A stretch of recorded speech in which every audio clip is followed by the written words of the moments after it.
Bueno, muy buenas tardes a todos. Gracias por acercaros esta tarde aquí a escuchar lo que pues, podamos contaros.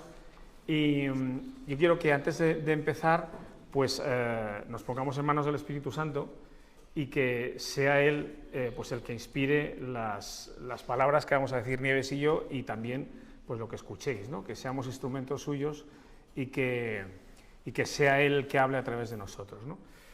Ven, Espíritu Santo, inunda los corazones de tus fieles y enciende en ellos el fuego de tu amor. Envía tu Espíritu y todo será creado. Renovarás la faz de la tierra. Oh Dios, que has iluminado los corazones de tus hijos con la luz del Espíritu Santo, haznos dóciles a sus inspiraciones para gustar siempre del bien y gozar de su consuelo. Por Jesucristo nuestro Señor. Amén. Bueno, una pequeña puntualización, no sé dónde está Luis. Ahí.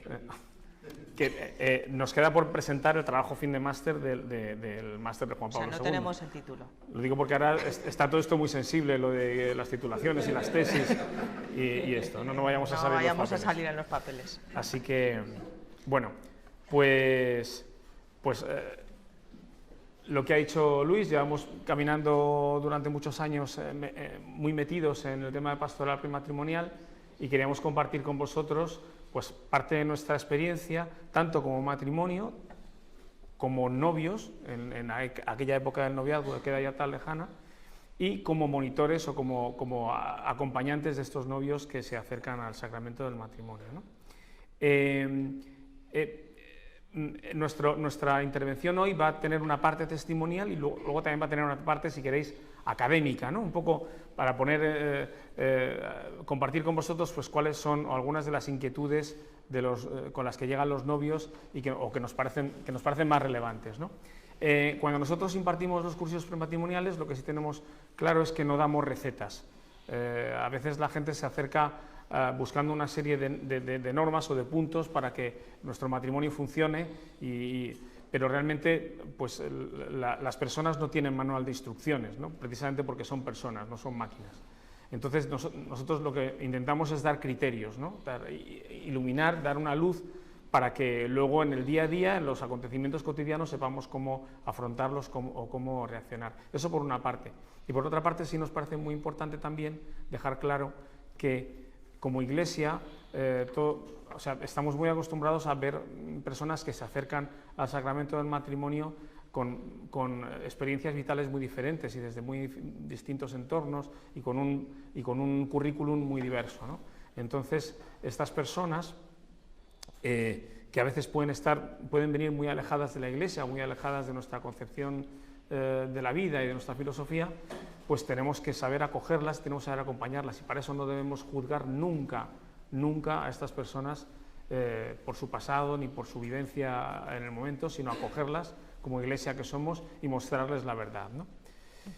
Y Bueno, los casi 20 años que llevamos en pastoral prematrimonial, pues os podríamos contar infinidad de anécdotas, de historietas incluso divertidas, pero sobre todo lo que hemos estado viendo cuando estábamos preparando este testimonio es cómo nos han hecho crecer a nosotros mismos en nuestro matrimonio, ¿no? Han sido muy importantes todos estos años de novios y de cursillos prematrimoniales, de novios no nuestros, sino de atender a novios y de cuidar a otros novios, ¿no? Por un lado, porque cuanto más ahondamos y más profundizamos en el misterio del amor humano, pues realmente más nos maravillamos ante el enorme regalo que Dios nos hace con este amor humano, ¿no? Más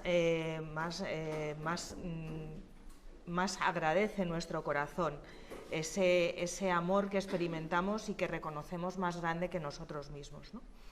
Luego, el acompañar a los novios pues que se quieren, ¿no? Que vienen además en un momento muy importante, muy próximos ya a su boda, a celebrar su matrimonio, pues también acrecenta nuestro amor. Por otro lado, nos obliga a continuar en constante formación, ¿no?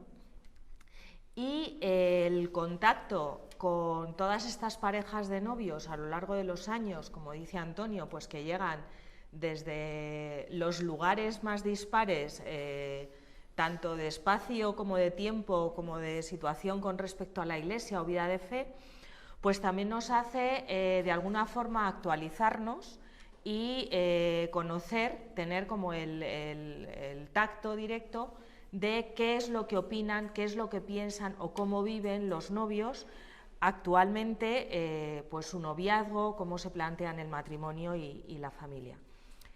Y luego, sobre todo, para nosotros la pastoral de familia y especialmente la de novios, pues es nuestra misión. O sea, todos los matrimonios tenemos, la vocación matrimonial conlleva, por un lado, la santidad y la salvación de los esposos, que peregrinamos juntos hacia el cielo. Por otro lado, nuestros hijos, signo viviente de que nosotros somos una sola carne, y nuestra misión es pues encaminarlos hacia el cielo. Pero por otro lado, pues cada matrimonio tiene como una misión específica, una vocación de algo a lo que le ha llamado el Señor, ¿no? Y nosotros pues tenemos muy claro que nuestra vocación es esta pastoral matrimonial o familiar. Y luego, últimamente, también el apostolado a través de la música, que lo hace directamente Antonio, pero que yo también siento como mío, porque pues yo estoy detrás, ¿no?, apoyando Manager. Y haciendo posible, Manager. haciendo posible este apostolado de la música. Bueno, el título del testimonio, yo creo que no sé, bueno, hemos pasado ya a la primera diapositiva. El título del testimonio es un poco raro, pero se nos ocurrió porque nace de una dinámica que hacemos en los cursillos, que es muy sencilla, que a la gente, las parejas que se acercan al cursillo les preguntamos por qué quieren casarse por la Iglesia. Hay respuestas de todo tipo, ¿no? Nos dicen, pues porque nos hemos criado en una familia católica y queremos seguir la tradición, o porque tenemos una educación cristiana, o porque estos cada vez son menos, porque si no le daríamos un disgusto a la abuela, o etcétera, etcétera. Las abuelas ya son muy Pero modernas. hay una respuesta que a nosotros nos toca mucho el corazón, porque es una respuesta muy sincera y muy honesta, de gente que viene vienen alejados de la Iglesia, y lo que te contestan es: queremos casarnos por la Iglesia porque es más. Porque es más. Ellos no son capaces de definir en qué consiste ese ser más al que se refieren, pero sí que es cierto que todos viven un anhelo del corazón, una intuición, que cuando hablo de intuición hablo también de certeza, vamos a hablar de intuición / certeza, de que están llamados a un amor más grande que el que están experimentando en ese momento, y que el camino del matrimonio católico es un camino de plenitud al que ellos aspiran sin siquiera tener muy claro en qué consiste, pero saben que es más, ¿no? Y bueno, cuando nosotros nos casamos, cuando mi novio y yo nos casamos, pues no teníamos ni de lejos ni la formación, ni la madurez, ni yo tengo que hablar ni la fe que tenemos ahora, ¿no? Yo hablo en mi caso personal, no sé si hablar, pues tenemos una fe más o menos tibia, ¿no? Como pues un poco de andar por casa, ¿no? Pero a pesar de tener esa fe, sí que teníamos esa intuición y esa certeza con la que vienen muchos novios a nuestros cursillos, de que aquello era algo más, de que nuestra vida empezaba de verdad en el momento en que nos casáramos, de que todo lo que habíamos vivido antes no era sino una especie de ensayo o de preparación, y que la vida de verdad, la vida plena, la vida completa, empezaba en el momento en que nos casáramos. Cuando Nieves y yo nos casamos, teníamos claro una cosa, y es que, esto suena muy burro, pero uno de los dos vería morir al otro. Uno de los dos vería morir al otro. Y con esa ilusión y con esa certeza, pues nos casamos. Y nos casamos después de un noviazgo que nos va a contar Nieves ahora mismo. Bueno, nos conocimos en 1984, que muchísimos de los que estáis aquí ni habíais nacido. Pues a lo mejor cuando muchos de vuestros padres también se conocían, ¿no? Y bueno, nosotros llevamos un noviazgo a la antigua, hay sitio delante. Y no hacemos preguntas, no preguntamos, o sea... Bueno, todavía.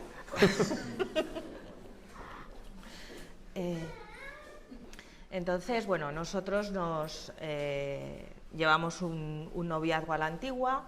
Fue un noviazgo muy largo, de 8 años, excesivamente largo, pero bueno, pues fue un noviazgo de mucho café, mucha cañita, alguna cena alguna vez cuando llegaba el presupuesto y sobre todo muchas conversaciones. Hablamos muchísimo, hablamos de todo, por delante, por detrás, o sea, totalmente le dimos la vuelta al mundo entero y además eran conversaciones, pues bueno, que según iba avanzando el noviazgo, pues cada vez iban entrando más en la intimidad de cada uno de los dos, ¿no? Cada vez eran más personales, cada vez eran más íntimas. Y bueno, pues nosotros creemos que este noviazgo, el cómo vivimos nuestro noviazgo, tiene mucho que ver con cómo después hemos vivido o estamos viviendo nuestro matrimonio, ¿no? Por un lado, nunca nos planteamos el noviazgo como algo pasajero, como algo para probar. O sea, ahora nosotros oímos a gente, no, pues los novios pues que disfruten ahora que no tienen obligaciones. Bueno, el noviazgo no está ni para probar al otro o probarse a sí mismo, porque se prueban las cosas, las personas no se prueban, su dignidad está por encima de eso, las personas se conocen, no se prueban. Y el noviazgo no está para disfrutar, el noviazgo está precisamente para eso, para conocerse y para empezar a construir el nosotros, para empezar a construir el dejar de ser un tú y un yo para comenzar a ser un nosotros, que no seremos un nosotros durante el noviazgo, pero sí que hay que empezar a sentar las bases y ver que es posible, ¿no? Al conocerse de verdad, pues el ver que va a ser posible. Y de alguna manera, también se disfruta, así, También se disfruta. Me parece como esa... No, esto es un camino, pero es que, en fin. Y luego sentar, como si dijéramos, las bases y los criterios que van a guiar el resto de nuestra vida. Significa eso, sentar criterios, no tomar decisiones del tipo, nuestro segundo hijo nacerá en febrero del 2028, se llamará Carlos, porque va a ser niño seguro y además va a ser futbolista profesional de muchísimo éxito. No, esas cosas no se deciden durante el noviazgo, esas cosas las va decidiendo en gran medida la vida y nuestros actos anteriores. Pero sí fijar los criterios de educación de los hijos, de forma de vida, de qué es lo más importante y qué es lo que va después. Ese fijar los criterios, porque es de criterios de lo que se habla, o sea, no se hace uno no se hace una agenda, un calendario de cómo va a ser nuestra vida, porque eso es una locura y además no nos va a conducir a ningún sitio, porque seguro que alguna cosa falla.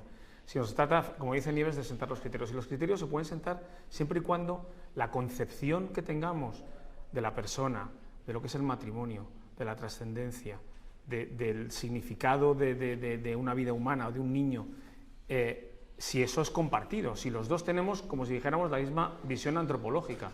Si esa visión es diferente, es prácticamente imposible conseguir que las piezas encajen, ¿no? Otra cosa que fue, hablo ya del ejemplo concreto de nuestro noviazgo, nosotros nos enfrentamos, como ha dicho Nieves, a un noviazgo muy largo, fueron 8 años, que se hicieron larguísimos, especialmente los dos últimos, y precisamente como teníamos desde el primer momento la idea, o teníamos claro que no estábamos allí para pasar el rato, sino que en el horizonte, aunque lejano, pero horizonte al fin y al cabo, estaba la posibilidad de nuestra boda, pues decidimos que con 8 o 9 años que teníamos por delante, no era prudente quemar nuestra relación, es decir, vernos todos los días, constantemente, a todas horas, ya nos veíamos en la Escuela de Arquitectura. Entonces decidimos, de una manera que yo creo que en principio parecía como muy racional, pero luego ha demostrado ser un acierto, decidimos vernos poco. Sabíamos que teníamos un recorrido muy largo por delante y decidimos vernos solo un par de veces por semana y continuar con nuestras vidas normales, con nuestra familia, con nuestros amigos, etc. Eso nos ayudó muchísimo a aguantar esta carrera de fondo que fue nuestro noviazgo. Sí, porque, o sea, cuando he dicho lo de noviazgo a la antigua, pues quería decir exactamente lo que todos habéis entendido por noviazgo a la antigua. O sea, nosotros cuando íbamos de viaje de vacaciones juntos, pues nos íbamos con Tita Encarna y tío Luis, que eran dos carabinas perfectas, y allí no había nada de nada, o sea, no hubo cohabitación. Había dos habitaciones. Había dos habitaciones, había muchas luces por todas partes, en fin. Y bueno, pues nosotros antes de casarnos, pues no hubo cohabitación, no hubo sexo, sexo pleno. Sí ni que, del otro, ni pero del bueno, otro. ya eso lo podéis cortar en la cámara. Pero vamos. La grabación. Por favor. Pero vamos, que, hombre, las muestras de cariño, según avanza el noviazgo, avanzan. Estamos en el barrizal. Pero vamos, y pensamos que eso fue muy importante, o sea, os lo decimos de verdad con el corazón. Fue duro, sobre todo los últimos años, la última época del noviazgo fue duro, porque ya nuestra unión pedía una mayor unión en todos los aspectos, pero sí que creemos que fue también determinante el haber construido las cosas en orden. No haber empezado la casa por el tejado para luego tener un matrimonio pues que creemos estupendo. Y bueno, ¿y qué tiene que ver un noviazgo como el que vivimos Nieves y yo con, con los noviazgos que se ven ahora, noviazgos, luego matizaré la palabra noviazgo, ¿no? Con las parejas que se ven ahora y sobre todo las parejas que vienen ahora en nuestros cursillos matrimoniales, imagino que a los cursillos en muchas parroquias, ¿no? Pues la verdad es que poco o nada. Una de los aspectos que más me llama la atención es que cuando las parejas acuden a nuestros cursillos prematrimoniales, no hablan el uno del otro, no se dirigen uno al otro como novios. Siempre que preguntas a alguno de ellos por quien le acompaña, lo presenta como, no, esta es mi pareja. Y es que estas generaciones nuevas quieren escapar de la palabra novio por las connotaciones que tiene. La palabra novio o novia tiene un significado que implica que es un estado transitorio. Ser novio no es un estado, es un proceso, es un camino. Es, como bien ha dicho Nieves, es un camino que va construyendo el futuro matrimonio, ¿no? Y como tal camino uno puede quedarse parado en el camino, ¿no? Los caminos son para caminarlos, para llegar hasta el final, hasta la meta. Y por eso hay muchas parejas que se instalan en un presente continuo, que es el de convivir juntos, y en ese estado, porque tenemos que hablar de estado, no hay un caminar. Sí es cierto que en algún momento llegan a la conclusión de que quieren dar ese paso adelante, de que eso de lo que os hablaba antes, de que el corazón les pide dar un paso más, les llama a algo más grande que lo que están viviendo. Eso lo experimentan exactamente igual, porque eso está metido en el ADN de todo ser humano. No hace falta ser católico, ni musulmán, ni ateo. Todos queremos un amor para siempre. Entonces, ellos sienten eso, pero realmente están instalados en principio en una especie de estado permanente, no de camino, sino de estancamiento, ¿no? que es lo que llaman pareja. Y luego también la palabra novio tiene una connotación que es que nos habla de compromiso. Alguien que es el novio de alguien es alguien que se ha comprometido con otra persona, es alguien que ha puesto su persona como garante y ha dicho, no, yo voy a cumplir un compromiso y yo voy a llegar hasta el final en mi relación contigo, ¿no? Entonces, las parejas, pues cuando alguien habla de mi pareja, no, esta es mi pareja, las parejas pueden ser de muchos tipos. Hay parejas de ases, hay parejas de bueyes, hay parejas de la Guardia Civil. Bueno, pues, ¿esta es mi pareja? Sí, porque sois una pareja de novios. Y esto, en definitiva, el tema este de las parejas, ¿no? Realmente viene un poco de una falta de esperanza y una falta de confianza mutua y de confianza en uno mismo y, por supuestísimo, de confianza en Dios. Pero de todas formas hay ocasiones pues en que ese anhelo del corazón que llevamos porque somos personas y porque Dios lo pone cuando nos crea, pues ese anhelo del corazón del amor en plenitud da un grito y vienen. Y es que realmente las personas estamos hechas para entregar la vida por amor. Lo tenemos en el sistema operativo, ¿no? Totalmente. Y es lo único que nos lleva a la plenitud de la felicidad. Y esta entrega total de toda la persona, de toda la vida, de todo lo que soy, por amor, se puede hacer al amor mismo, es decir, a Dios, y este es el amor esponsal propio de los sacerdotes y de las personas de vida consagrada. O bien esta entrega total por amor se hace al esposo, que es el modo de amor esponsal al que estamos llamados pues la mayoría de los que estamos aquí, ¿no? Y que es el amor conyugal, que seguro que os suena el nombrecito. Y bueno, pero lo que pasa es que nos encontramos con que un sacerdote, para ser sacerdote, se prepara durante 5, 6, 8 años en un seminario, y los novios para casarse pues hacen un curso que en el mejor de los casos dura 2 días, es intensivo y bueno, parece que hay como una descompensación, ¿no? 2 días frente a 6 años. Efectivamente, esa aparente descompensación pues realmente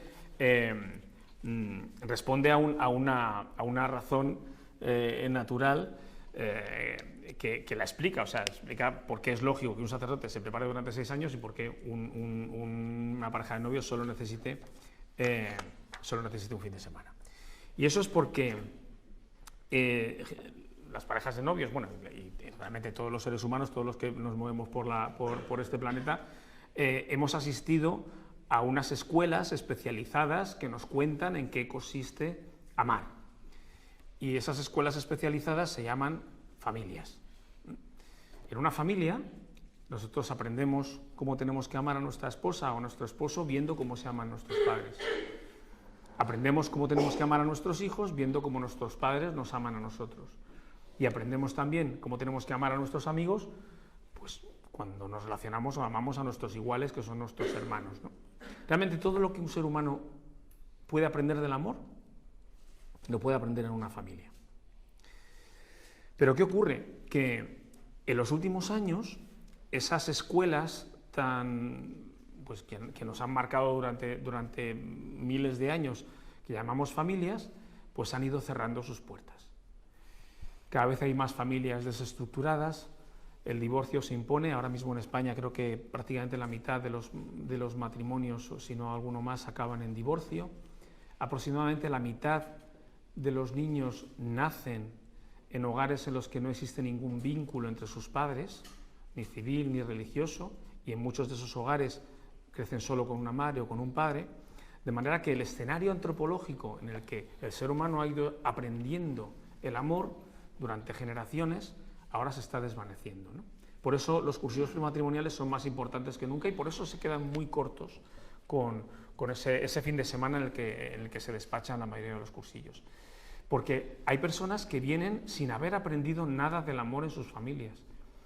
O incluso, mucho peor, la experiencia que tienen de lo que es una familia es una experiencia negativa. Y entonces hay que hacer una labor de desmontaje, de deconstrucción de toda su experiencia para mostrarles esa realidad del amor, de ese amor pleno, de ese amor humano que nos ha regalado el Señor y al que están llamados para alcanzar la felicidad y la plenitud.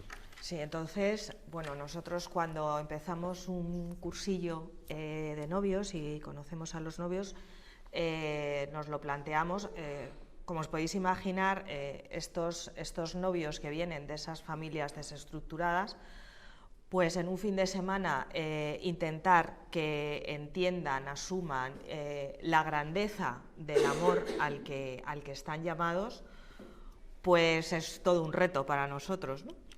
Lo que pasa es que somos conscientes de que efectivamente, como hemos dicho antes, esto es una misión que nos encomienda el Señor y somos siervos inútiles que hacemos lo que podemos, pero realmente quien toca los corazones de los novios pues es el Espíritu, ¿no?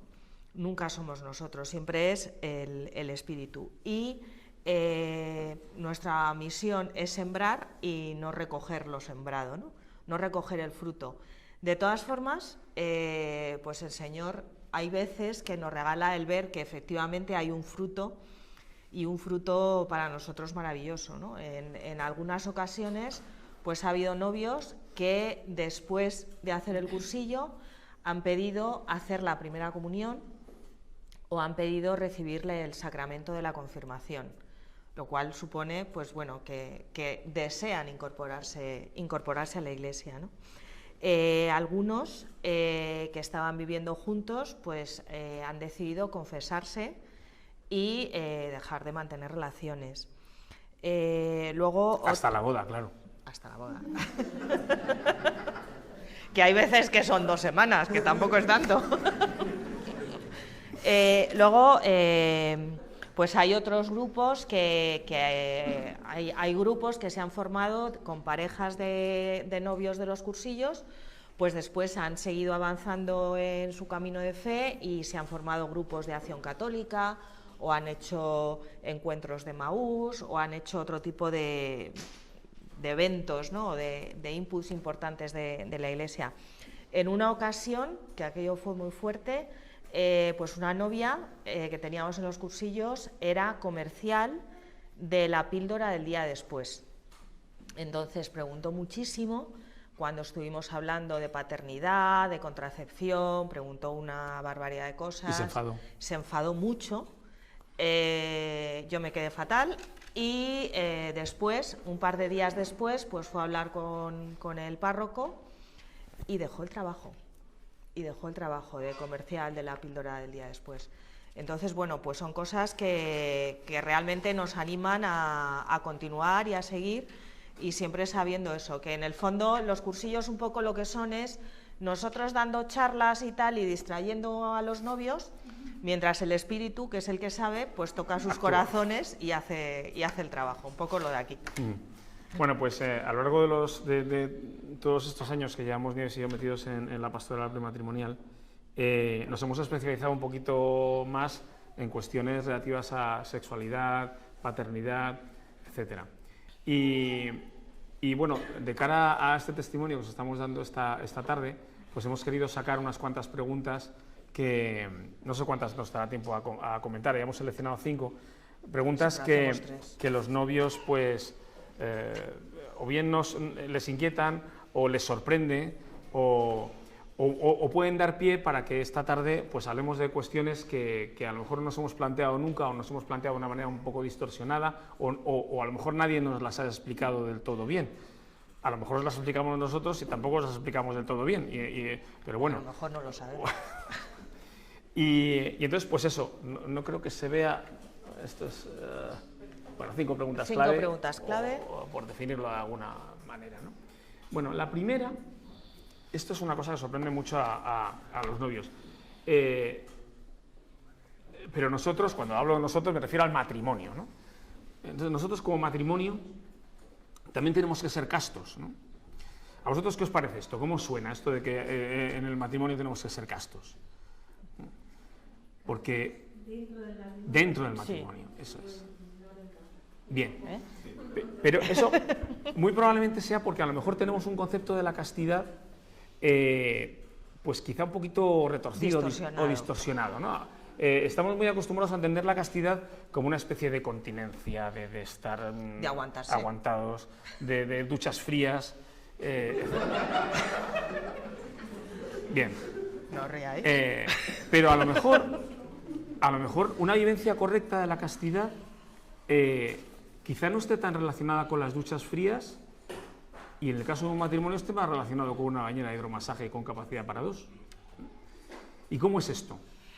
Pues mirad, no sé si vamos a poder ver las diapositivas, pero si no os lo explico un poquito de palabras. Así, con las manos. Sí. Los afectos, o el amor, para entendernos, en el ser humano, se estructura de una manera piramidal. ¿Qué quiero decir con eso? Es un poco para explicarlo de manera gráfica y que sea comprensible.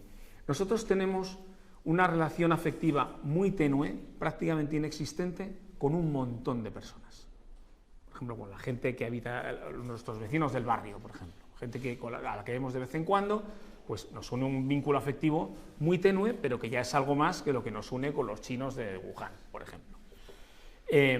Y es un grupo muy numeroso de gente. Si nosotros aumentamos nuestro nivel afectivo, nuestro círculo de personas por las que sentimos ese afecto se reduce. Es decir, si nos limitamos a los vecinos de nuestra urbanización, pues son gente con la que tratamos más, con la que tenemos más afecto, pero son menos.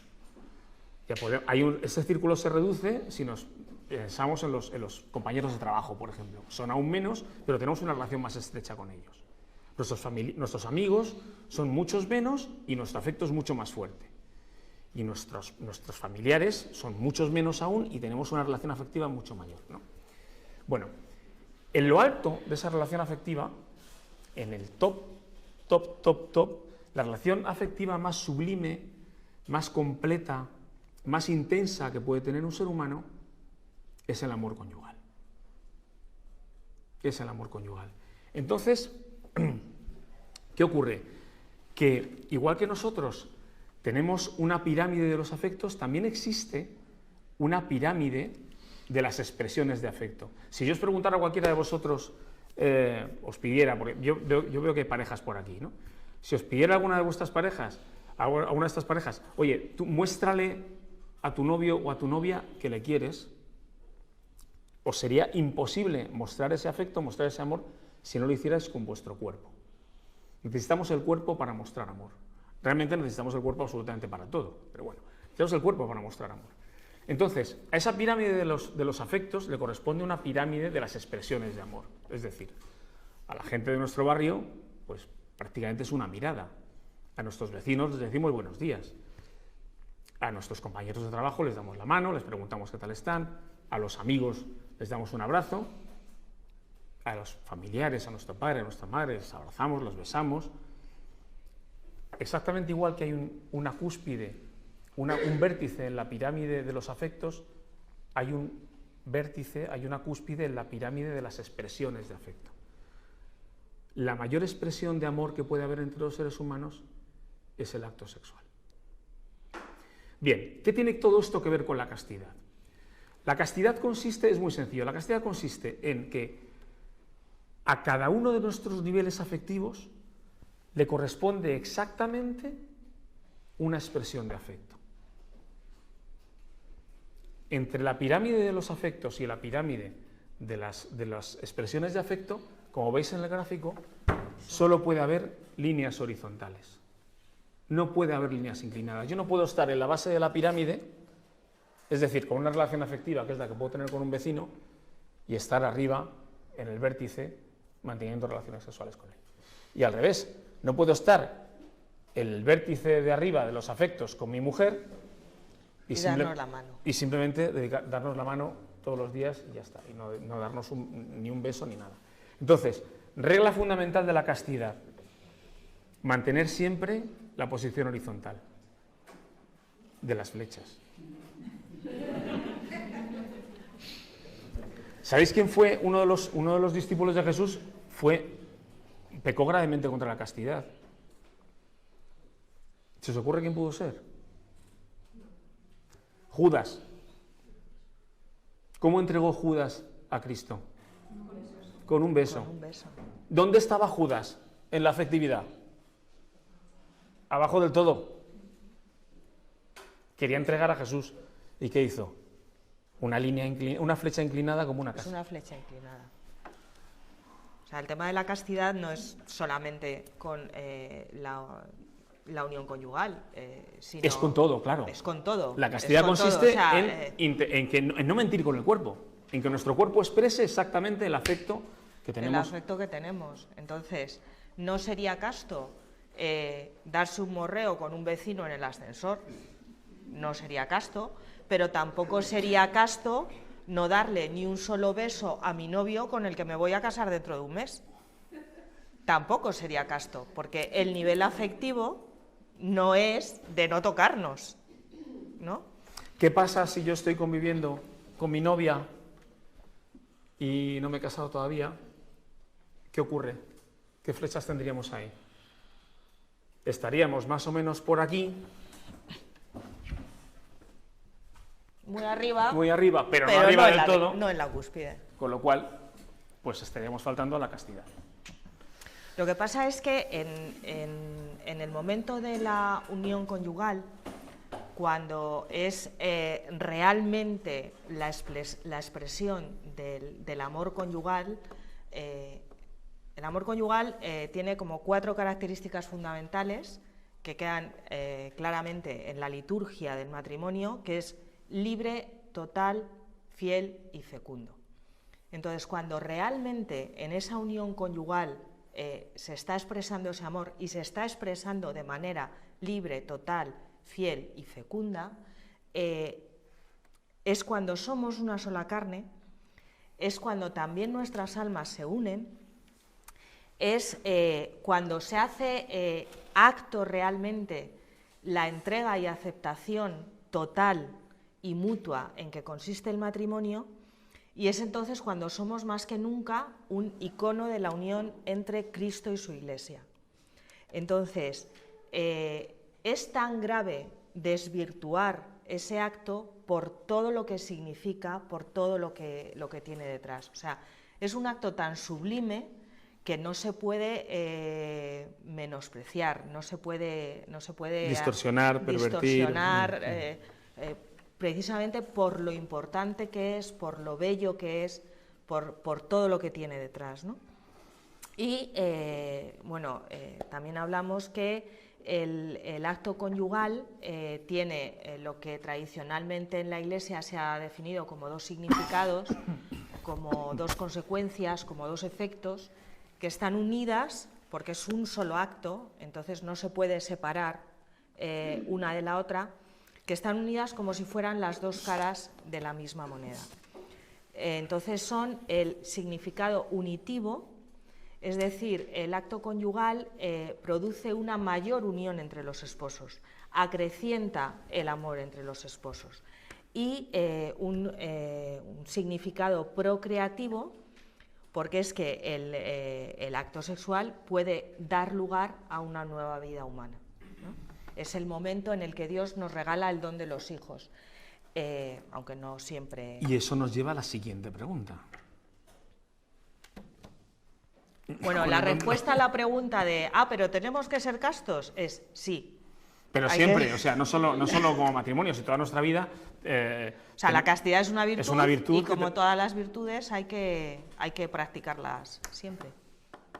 Pero lo que acabáis de explicar, o sea, lo de la pirámide y tal, es súper gráfico y muy bien entendible, y además quiero decir que cae por su propio peso también, ¿no? Es que como es como un poco que no entiendes como un amigo, entonces se morea con la vecina, por ejemplo, claro. Si tiene novia.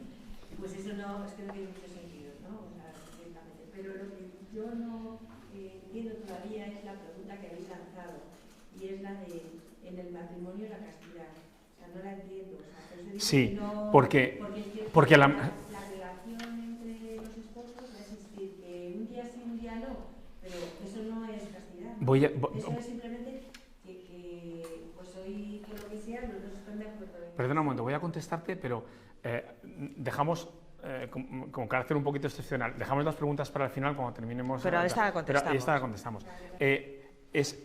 Es por lo que explicaba al principio de la manera de entender la castidad. La castidad es expresar con nuestro cuerpo nuestro afecto. Entonces, un matrimonio falta la castidad, por ejemplo, si no mantiene relaciones. Vale, ya lo he entendido. Comprendido. No es si es infiel, sino al revés. Claro. Si no hace... Bueno, si es infiel, por supuesto que falta la castidad. O sea, vamos. Pero mucho.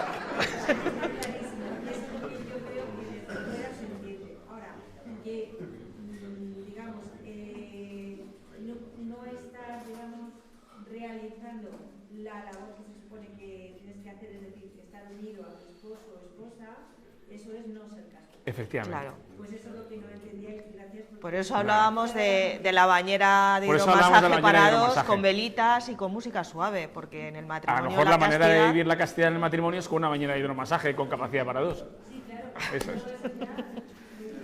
Bueno, Bueno, los- segunda pregunta, segunda pregunta. que viene justo detrás de esta. ¿Cuántos hijos hay que tener? Esta pregunta surge así. Oye, pero entonces, ¿cuántos hijos hay que tener? Pues bueno,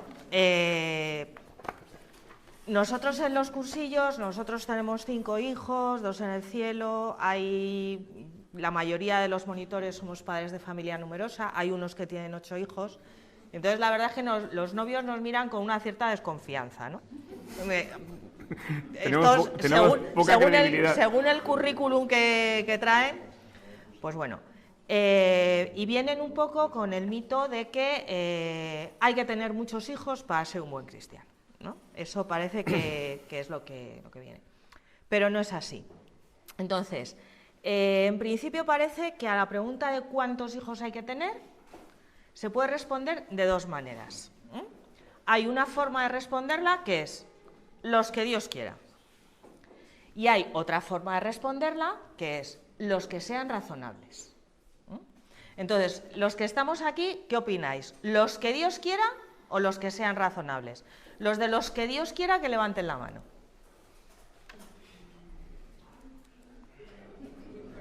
Bueno, 50-50.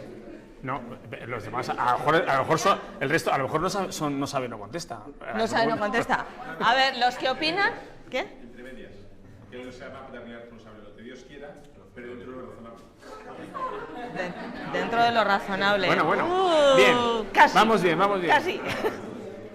Vamos a ver. Esta pregunta. Esta pregunta Van por ahí tiene las trampa. van por ahí Esta las pregunta cosas. tiene trampa, porque es que Dios no es razonable, Apañados estábamos si Dios no fuera razonable. ¿no? Entonces, lo que tenemos que tener claro es que en esto, como en absolutamente todo lo demás de nuestra vida, la voluntad de Dios es que seamos felices, es que le amemos, es que lleguemos al cielo, y es que vivamos en plenitud. Por lo tanto, parece que lo que deberíamos hacer en todas las facetas de nuestra vida es cumplir la voluntad de Dios. Entonces, sería los que Dios quiera. ¿Cuántos hijos hay que tener? Pues los que Dios quiera, porque Dios me ama infinitamente, no se puede equivocar y busca mi bien. Por tanto, si hago algo que Dios no quiere, es que estoy echándome piedras a mi propio tejado, ¿no? Voy en contra de mi felicidad. Pero claro, hay veces que parece que esto se entiende mal. Como la castidad. Como la castidad. Parece que los que Dios quiera es vía libre, desatamos la pasión, un día sí, otro también, en la cocina, en el dormitorio, en el cuarto de baño, donde nos pille, y a todas horas y de todas formas, ¿no? Y luego, pues si vienen niños, pues bueno, como nos los ha mandado Dios, pues ya nos sacará Dios del atolladero de criar a los niños. Entonces, en principio, a mí esto me recuerda mucho el Evangelio de las tentaciones de Jesús en el desierto. Lucas 4, 1, 13. Entonces, hay una de ellas que la leo, porque es el Evangelio, y el Evangelio no lo digo de memoria. Dice: entonces lo llevó a Jerusalén, lo puso sobre el pináculo del templo y le dijo: si eres hijo de Dios, arrójate abajo desde aquí, porque escrito está: dará órdenes a sus ángeles sobre ti para que te protejan y te lleven en sus manos, no sea que tropiece tu pie contra alguna piedra. Es decir, como Dios quiere que tenga muchos hijos, que no sabemos si Dios quiere que tenga muchos hijos o no, pues yo actúo de manera absolutamente irresponsable, que sería tirarse de lo alto del templo, y ya me librará Dios de los problemas que puedan venir después, que es los ángeles te van a recoger. Pero la respuesta que da Jesús no es fenomenal, me tiro. sino que dice, dicho está, no tentarás al Señor tu Dios. ¿Por qué? Porque Dios nos ha dado la razón. Entonces, cuando tenemos la razón para poder descubrir la voluntad de Dios sobre nosotros. La voluntad de Dios sobre nosotros nos la planteamos muchas veces a lo largo de nuestra vida con otras cosas. También con el tema de si es oportuno o no es oportuno tener un hijo.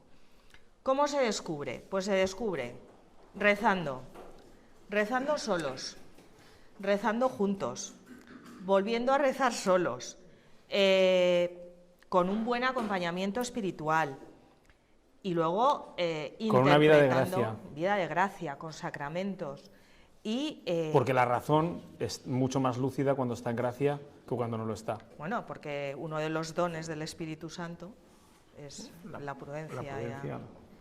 Entonces, iluminados por el Espíritu Santo y analizando e interpretando los signos de los tiempos, pues podemos descubrir la voluntad de Dios. Por ejemplo... perdona un momento, tampoco, o sea, esto lo hemos explicado como si hubiera que estudiar en Harvard, ¿no? O sea, cuando claro, cuando uno tiene y hay veces que llega y ya está, ya lo tienes claro. Hay veces que llega y está, pero no, pero bueno, cualquier persona que tenga engrasada la maquinaria espiritual, pues esto lo hace de corrido, o sea, lo de rezar las cosas y, oye, y este trabajo, ¿será bueno que me cambie? Pues lo rezas y entonces, pues si crees que es voluntad de Dios que cambies de trabajo y te vayas a este sitio, pues lo haces. Y también te puedes equivocar, bueno, pues si te equivocas de buena fe, pues ya estará el Señor ahí para... Ahí sí que estará para enviar a sus ángeles y ayudarte si te equivocas, pero no si le tientas. Y ya está. Sí, pero vamos, que... o sea, hay que interpretar lo que nos pasa en nuestra vida. Por ejemplo, ¿es voluntad de Dios que yo, que llevo 5 cesáreas, busque un nuevo embarazo y ponga en peligro la vida de ese nuevo bebé y la mía propia? Pues quizá no. ¿Es voluntad de Dios que... o quizás sí, pero bueno. O quizás sí, pero... al menos hay que preguntárselo, ¿no? ¿Es voluntad de Dios que ahora que estamos los dos en paro, que nos van a echar de casa porque no pagamos la hipoteca desde hace no sé cuántos meses, que no sé qué, busquemos un nuevo embarazo? Pues quizá no. ¿Es voluntad de Dios que ahora que me han descubierto un cáncer de mama y tengo que someterme a tratamientos incompatibles con la vida de un feto, busque un nuevo embarazo? Pues parece que no. Se está poniendo muy dramático esto, yo creo. Por otro lado, ¿es voluntad de Dios que espacie o retrase todo lo que pueda un embarazo hasta que no me den el ascenso en el trabajo? Pues ahí pues a lo mejor tampoco. ¿Es voluntad de Dios que hasta que no consigamos comprarnos la casa de nuestros sueños, de 1000 metros cuadrados, piscina grande, pequeña, cubierta y no sé cómo, retrasemos tener un hijo? Pues quizá tampoco. ¿Es voluntad de Dios que sea más importante el conseguir hacer un viaje todos los años de vacaciones pistonudo que tener un hijo? Pues quizá tampoco. Entonces, lo que tenemos es que utilizar la razón. Lo que Dios nos pide es que estemos abiertos a recibir de sus manos el don de la vida de una nueva persona, el don de un hijo. Esto es lo que dice la liturgia del matrimonio. En el escrutinio se nos pregunta, ¿estáis dispuestos a recibir a los hijos? Entonces, debemos estar dispuestos a recibir a los hijos, porque es un regalazo de Dios. Como todo regalo viene como con parte del que te lo regala, ¿no? Pero sí que podemos y debemos, de alguna forma, cuando existen motivos grandes para ellos, pues distanciar o posponer un embarazo para, pues bueno, que no coincida con esas cosas. O sea, de alguna forma, Dios nos da la razón para que nosotros sepamos cuándo quiere regalarnos un hijo. o cuándo podemos recibirlo. Y para eso tenemos que hacerlo con... hay unos métodos científicos de... Regulación de la fertilidad. De regulación de la fertilidad o de control de que no vamos a extendernos en eso hoy porque sería una Pero locura. vamos, son métodos que esto también viene en los novios con mucho prejuicio. Son métodos basados en la abstinencia periódica, en los ciclos fértiles de la mujer, y son métodos para determinar cuándo la mujer es fértil o no. Y son métodos científicos y fiables. Porque nosotros somos fértiles siempre.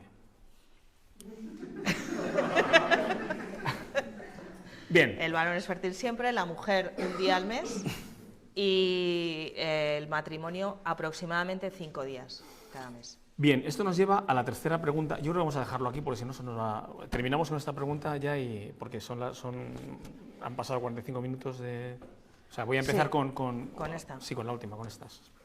Bueno, eso nos lleva a la siguiente pregunta, que es otro tema que es muy candente, muy polémico y con el que vienen los novios con mucho prejuicio también. Y es la cuestión de la contracepción, ¿no? O sea, la pregunta que nos hacen es ¿qué tiene de malo la contracepción? Porque claro, después de lo que ha dicho Nieves, no, claro, es que si tenemos que usar la razón para ver dónde está la voluntad de Dios y saber cuándo quiere el Señor regalarnos un hijo, eso significa que nosotros de alguna manera tenemos que administrar el don de la paternidad. ¿Cómo lo hacemos? Si no recurrimos a píldoras y a gadgets y a cosas de estas. Pues, claro, parece como que el tema de la contracepción es la típica cosa en la que la Iglesia está empeñada en amargarnos la fiesta. Digo de cara al exterior, ¿no? La visión que tiene la gente, ¿no? De unos señores vestidos de negro, esto no se dice, esto no se hace, esto no se toca, ¿no? Y como bien dice una buena amiga nuestra, detrás de cada no de la Iglesia hay un sí muchísimo más grande. Hay un sí muchísimo más grande. Y este es uno de esos casos en los que hay un sí muchísimo más grande, pero que a veces no está bien explicado. ¿Qué tiene de malo la contracepción? La contracepción tiene mucho de malo. Y además es algo que es tan malo, tan perjudicial, que fue motivo de una encíclica hace ya un montón de años. El Papa Pablo VI fue capaz de anticipar esta especie de tren de mercancías que se abalanzaba hacia la sociedad a toda velocidad, que suponía la contracepción. Fue capaz de abrir una especie de ventana interdimensional y asomar la cabeza al siglo XXI y ver lo que iba a pasar si se universalizaba o si proliferaba esta cultura contraceptiva que se inició a principios de los años 60, que fue cuando escribió Pablo VI la Humanae Vitae, ¿no? En julio del 68. En julio del 68. ¿Qué tiene de malo la contracepción? Pues elimina o ataca gravemente nuestra capacidad de amar. ¿Cómo? ¿De qué manera? Pues mirad, yo no sé si se van a ver las diapositivas. Vamos a ver. Los seres humanos nos movemos a impulsos del deseo. El deseo es lo que mueve todas las acciones humanas. Hay un estímulo exterior, bueno, interior también, pero generalmente son estímulos exteriores. Ese estímulo genera en nosotros una pulsión, un deseo. Hay una manera de satisfacer ese deseo mediante una acción que nosotros hacemos y esa acción tiene unas consecuencias. ¿Vale? Imaginemos el chocolate. Podemos hacer otra vez el ejercicio de levantar la mano. ¿Hay alguien que no le guste el chocolate? Bien, a todos nos gusta el chocolate. Perfecto. Entonces es un ejemplo ¿Cuál estupendo. de sus 3 acepciones? Sí. Me pregunta mi mujer cuál de sus 3 acepciones, porque el chocolate es la única sustancia que se puede beber, se puede comer y se puede fumar. Lo que pasa es que... Nos referimos al de comer y beber. Nos referimos al de comer y beber, ¿no? Entonces, a todos nos gusta el chocolate. Bien. Bueno, nosotros, imaginaos el típico anuncio en televisión, chocolate valor, placer prohibido, un chocolate negro, fondant, súper apetitoso. Ese es el estímulo, y genera en nosotros un deseo. ¿Qué queremos hacer? Comerlo. Comer chocolate hasta morir. Recuerdo en un restaurante que había un postre que se llamaba muerte por chocolate. que es como muy fuerte. Bueno, queremos comer chocolate, el chocolate, es que necesitamos el chocolate. Genera en nosotros una pulsión, un deseo, y ese deseo solo se satisface de una manera, señores, comiendo chocolate. ¿Cuál es la consecuencia de comer chocolate? De atiborrarnos de chocolate. Fin de la operación bikini. Se acaba la operación bikini. Nadie de los que estamos aquí va a la playa este verano, todos a la montaña, porque no, es imposible ponerse bikini. Bien, efectivamente, nuestras acciones tienen, pues, se funcionan así. Pero en el caso del ser humano, a diferencia de los animales, ocurre algo muy especial, y es que tenemos primero el estímulo, luego la pulsión, el deseo, y antes de actuar, pensamos. Usamos esto que tenemos entre las dos orejas. ¿Qué es lo que hace la razón? La razón anticipa las consecuencias de nuestras acciones. Y entonces pienso, si como chocolate y me atiborro de chocolate, que me apetece un montón, no voy a poder ponerme el bikini. Así que voy a dejar de tomar chocolate o tomaré menos chocolate. O estoy en Cuaresma y quizá lo mejor sería renunciar a tomar el chocolate. Y ahí lo dejo. Claro, la consecuencia inmediata, biológica, de comer chocolate es que engordamos. Hay otras más, yo creo que aumenta la acetona, no sé si hay algún médico por aquí. Imaginemos que existiera una pastilla mágica que nosotros nos la tomamos y podemos comer todo el chocolate que queremos. Si nos comemos esa pastilla, eliminamos la consecuencia de nuestra acción. Terminamos con el problema de la obesidad y nos ponemos nuestro bikini exactamente igual que el año pasado. El problema que tiene eso es que si eliminamos la consecuencia de nuestra acción, ya no necesitamos la razón para anticipar esas consecuencias, sino que actuamos directamente, estímulo, pulsión y acto. ¿Estamos siendo libres? ¿Estamos eligiendo con libertad si ejecutamos una acción o no en función de las consecuencias que tiene? No somos libres.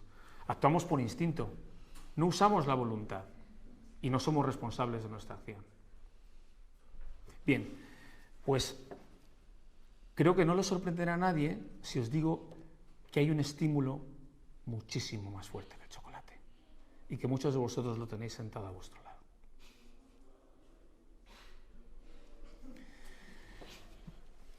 Vuestro novio, vuestra novia, vuestro marido, vuestra mujer, es un estímulo. No, es un estímulo.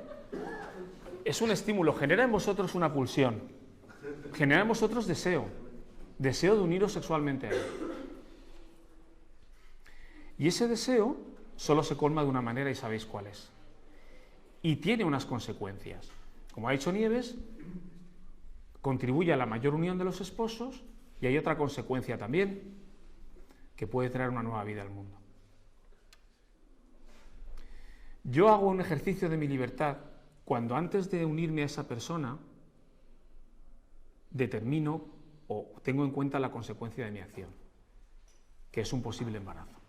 Y entonces, en función de que exista ese posible embarazo, decido en libertad, usando mi razón, si actúo o no. Si me voy a la cama con esa persona o no me voy a la cama con esa persona. Y entonces, eligiendo, actúo con responsabilidad y por voluntad propia. Nos volvemos a la pastilla. No hay pastillas que eviten la obesidad y que nos permitan comer chocolate a lo bestia, pero sí hay pastillas que evitan concebir un hijo. Pastillas y otras cosas. ¿Qué pasa en ese caso? Eliminamos la consecuencia de nuestra acción. Si eliminamos la consecuencia de nuestra acción, ya no necesitamos usar la razón para elegir. Si no utilizamos la razón para elegir, dejamos de actuar en libertad. Y si dejamos de actuar en libertad, podemos amar a la persona que tenemos delante. No podemos amarla. Fijaos, convertimos a la otra persona en un objeto, en alguien que se limita a... En el chocolate. En el chocolate. En satisfacer una pulsión que tenemos. No una persona a la que entregarnos, sino alguien que yo utilizo para satisfacer un deseo. Estamos al nivel de la vaca que pasta en el prado o del león que se abalanza sobre la gacela en la sabana para comérsela. Es que O sea, cuando antes hablábamos de la unión conyugal y decía las características del amor conyugal es que es libre, total, fiel y fecundo. Entonces, en el acto sexual deberían mantenerse las mismas características, puesto que es expresión del amor conyugal. Y sin embargo, utilizando la anticoncepción no hay libertad, luego ya no es libre, porque no estamos tomando una decisión libremente, no será fecundo y tampoco es un amor total, porque no estamos ni entregando toda nuestra persona ni aceptando toda la persona del otro. Hay una parte física que no se acepta y hay una potencialidad de paternidad-maternidad que tampoco se está aceptando ni entregando. O sea, de alguna forma queda totalmente desvirtuado la unión conyugal y evidentemente ni produce mayor unión ni van a venir niños, pero lo más triste es que nos convertimos en cosas para el otro. Somos instrumentos de placer. En definitiva, no nos tratamos con amor como personas. Hay muchas parejas que llegan a los cursillos prematrimoniales viviendo esto, porque muchas parejas ya conviven.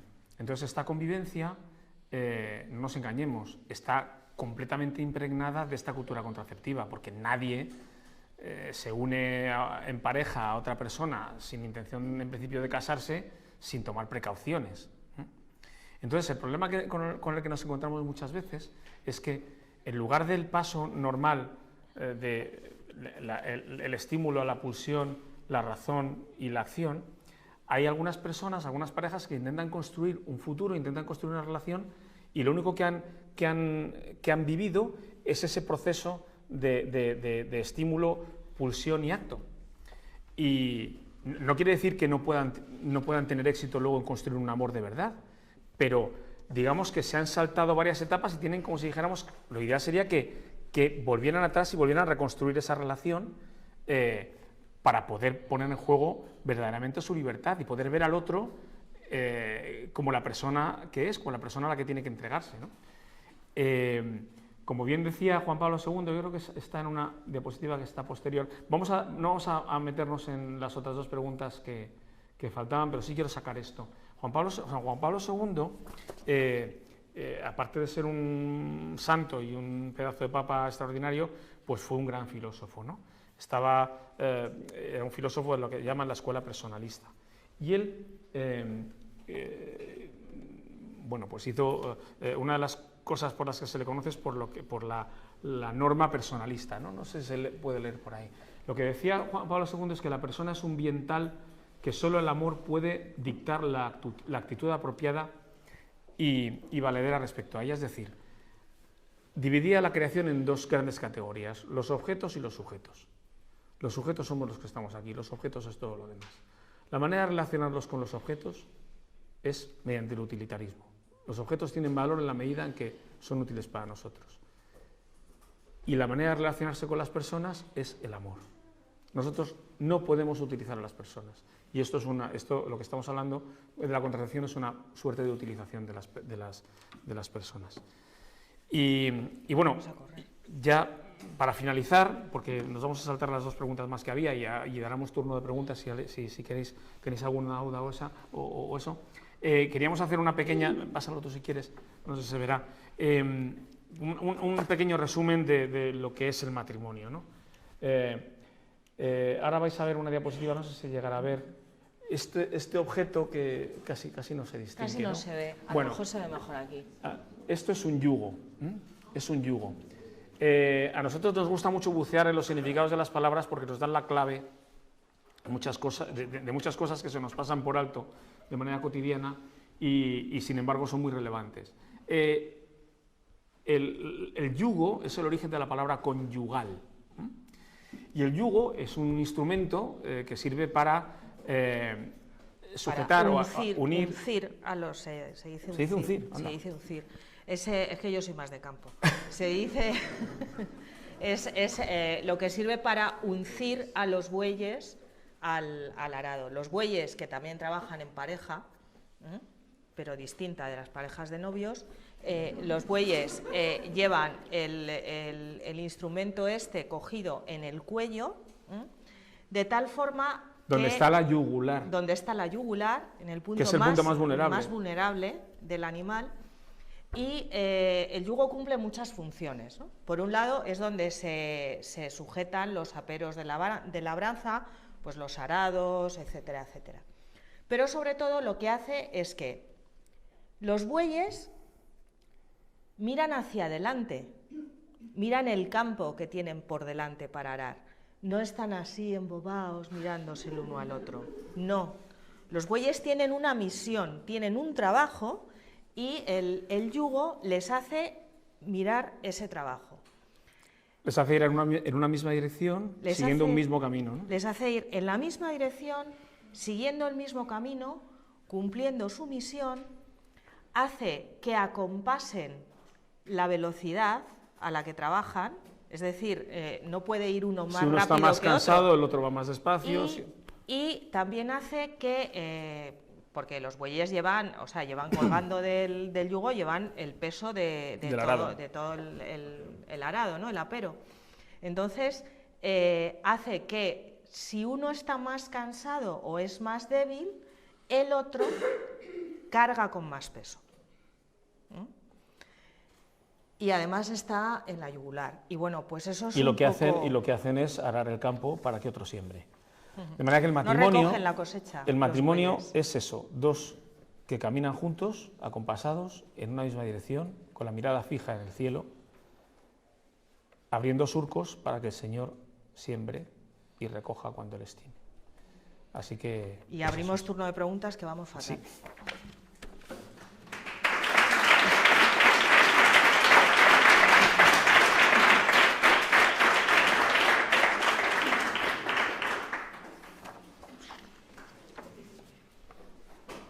Por ahí, primero Luis, se ha adelantado a todos.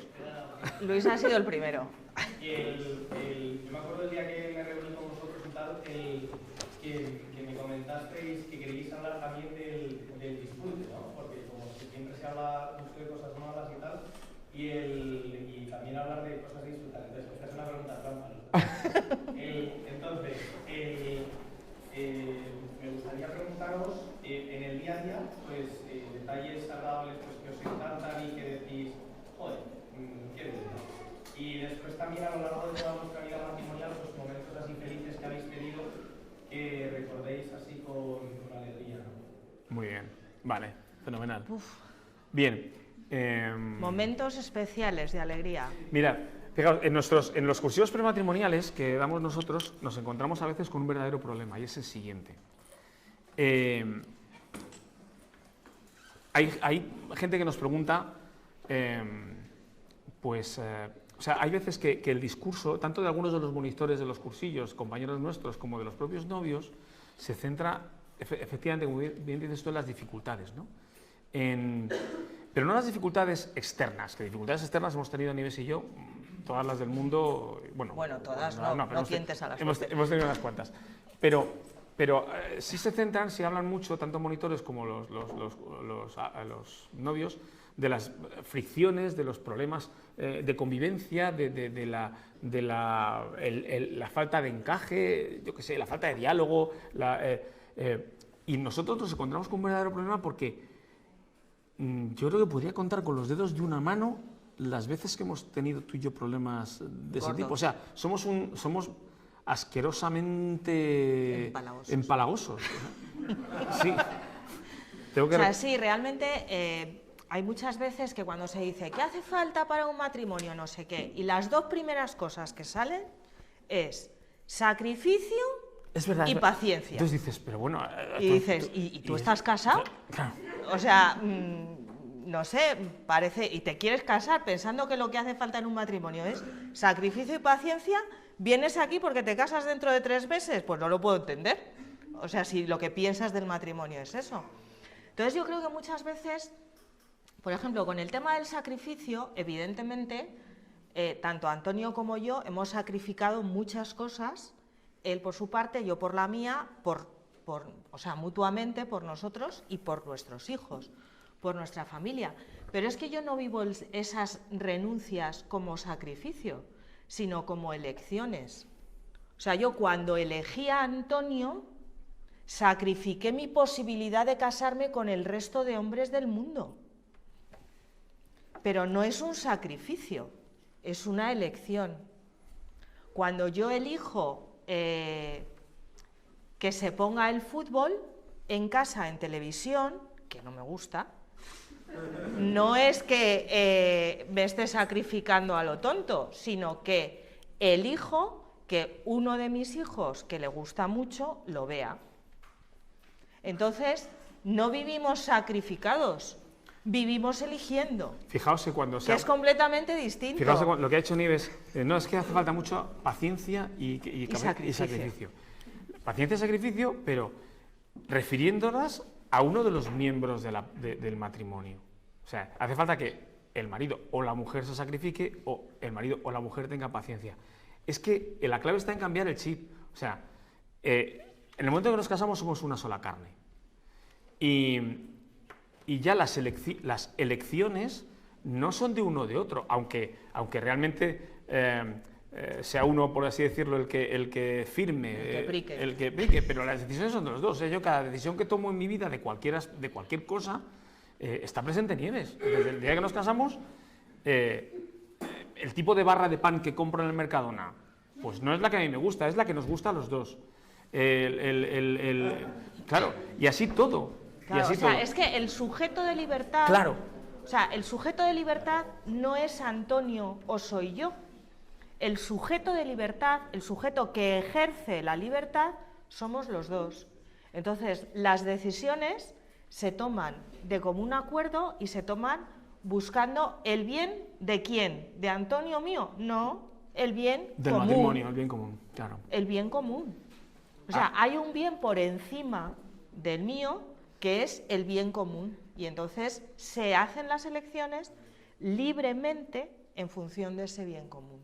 Por eso, Con lo cual, eso que dice Nieves sobre la libertad es muy importante, porque muchas veces un matrimonio mal entendido o mal vivido, hay dos libertades que chocan. Estamos muy acostumbrados a escuchar esto de no, tu libertad termina donde empieza la del otro. Claro, si te casas con uno, es que tienes la libertad del otro aquí pegada. O sea, es que en cuanto intentes ser un poco libre, ¡buah!, ya tienes el... Entonces, no puedes vivir un conflicto así. ¿Qué ocurre? Lo que dice Nieves. Yo, hasta que me casé, el sujeto que ejercía la libertad era yo. Y la sujeta. La sujeta. La sujeta que ejercía la libertad era ella. Pero cuando nos casamos, ya estamos así. Y entonces, la libertad sale de nosotros. Somos nosotros dos los que elegimos libremente. No yo el que elijo libremente, somos los dos. Y entonces, si nuestra libertad entra en conflicto con alguien, será con alguien de fuera. No, nuestra libertad no entra en conflicto. O sea, todas nuestras decisiones van van en común. No sé si hemos contestado a tu pregunta. El tema en el día a día, temas alegres y nuestro matrimonio. ¿Los besitos por la espalda de la cocina? Por ejemplo, o a mí hay... Nos vas a tirar de la lengua, vamos a contar aquí Vamos a contar aquí muchas intimidades. Claro, hombre, no puedes... A mí hay un momento que me gusta mucho, que es, o sea, pues yo trabajo... Tú estate preparado para cortar la cámara. Antonio trabaja en casa, en esto somos como un poco atípicos, ¿no? Sí. Pero bueno, Antonio trabaja en casa y yo trabajo fuera. Aunque tengo un horario bastante libre y algunas mañanas estoy en casa, pero yo trabajo fuera y además por mi trabajo viajo bastante, por toda España. De momento fuera todavía no. Entonces, a mí hay un momento que me encanta en el día a día, es cuando vuelvo a casa y nos vemos. Cuando yo vuelvo a casa, pues vuelvo cansada, pues como se vuelve de trabajar, pero Antonio también está en casa, está trabajando, está haciendo muchas cosas con nuestros hijos y también está cansado, ¿no? Y hay un momento en el que cuando nos vemos al final del día, nos miramos a los ojos y inmediatamente sabemos cómo está el otro, ¿no? Y entonces, pues hay días que yo llego destrozada, entonces Antonio me mira, se da cuenta de que llego destrozada e inmediatamente se pone a mimarme. A mimarme en el sentido de, pues vamos a preparar la cena, como descargarme de trabajo, de obligaciones, de problemas.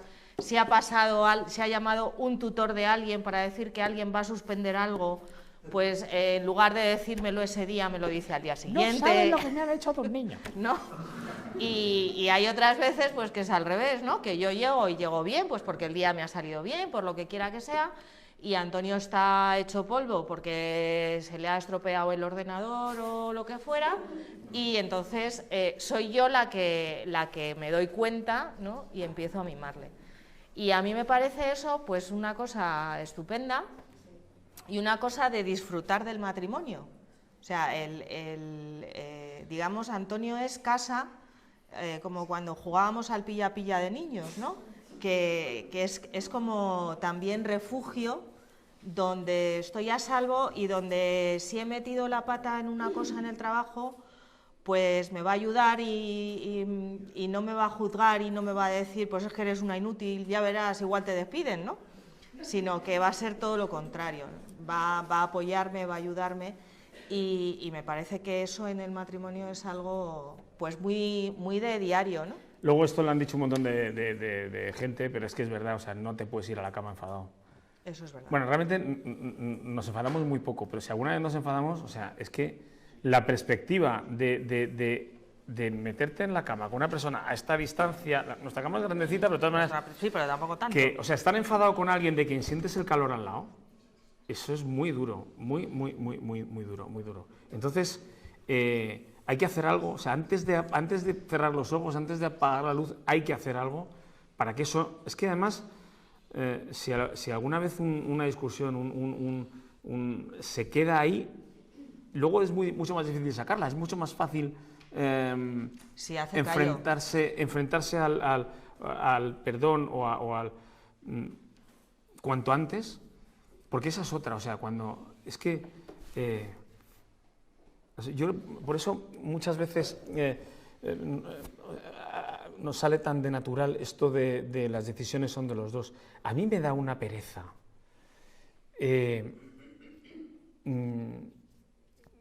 No sé, que algo, o sea, es que no se me ocurre... A ver, ¿qué vas a decir? No, que no se me ocurre pelear por nada que en lo que sepa que no vas a estar de acuerdo. O sea... Sí, aparte que, bueno, claro, nosotros ya llevamos casi 27 años casados, más 8 de novios. Entonces, también pasa que es que no merece la pena pelear.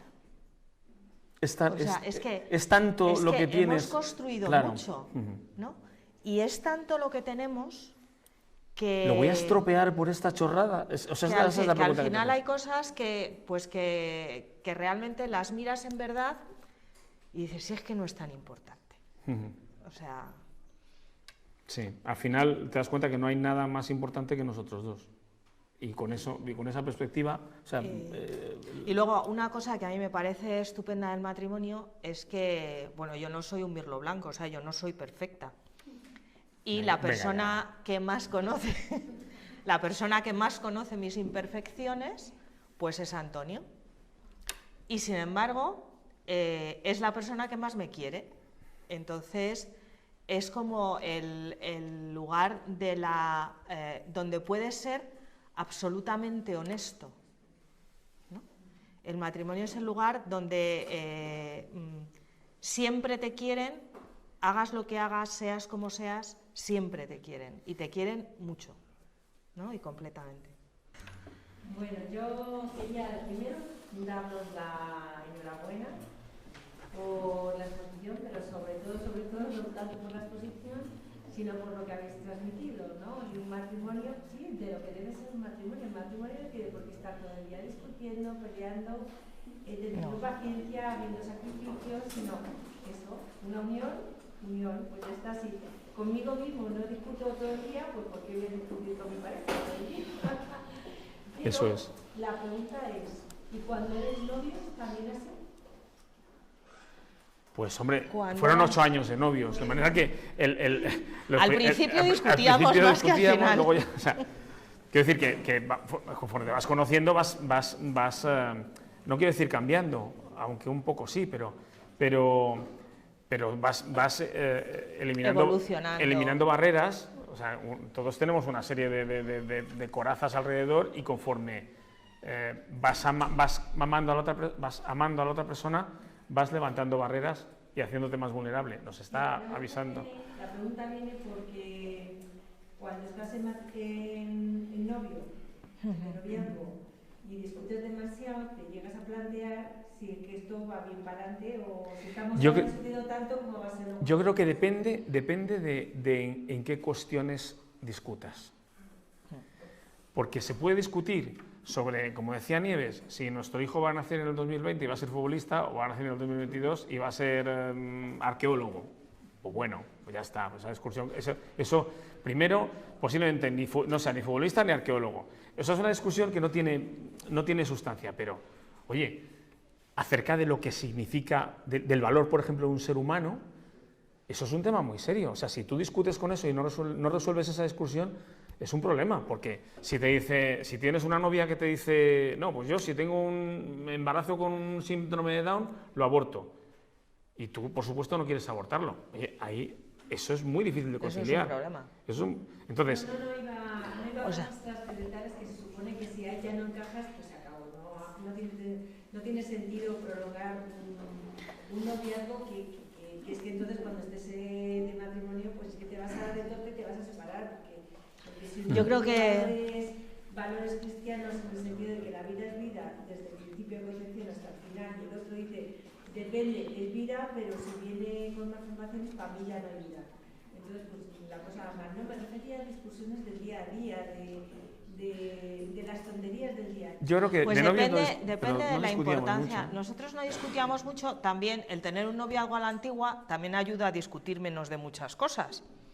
Porque pues no había discusiones de convivencia, porque como no convivíamos, pues no tenía sentido, ¿no? Pero yo creo que si hay muchas discusiones, sí que hay que plantearse primero sobre qué versan. Si el problema de las discusiones es que el criterio de prioridades de ambos coincide o no, porque claro, si para uno lo más importante es, yo qué sé, viajar por el mundo, y para el otro lo más importante es tener mucha estabilidad y una zona de confort, muy zona de confort, pues va a ser muy complicado después tener una vida en común, ¿no? Entonces, ver si afecta a las prioridades fundamentales de la vida y luego saber si, por un lado, si merece la pena y si se aprende a discutir. O sea, sí. En esta vida hay que saber hacer de todo y una de las cosas que hay que saber hacer es discutir. Entonces, se puede discutir para vencer o para convencer, que es vencer con. Entonces, si nosotros discutimos y lo que queremos es ganar, porque yo quiero discutir y quiero ganar y quiero que mi opinión prevalezca y voy a humillarte todo lo que pueda para que prevalezca mi opinión, es que es mucho más importante la relación que tener razón. Vamos fatal. Si lo que hacemos es discutir porque tú piensas una cosa y yo pienso otra, y queremos llegar a una solución, y lo que queremos es llegar a lo mejor, y lo que estamos haciendo es discutir para entre los dos descubrir qué es lo mejor, no pasa nada por discutir. Perdón, no sé si tenemos tiempo. Luis, tú cuando digas... No. Sí, porque...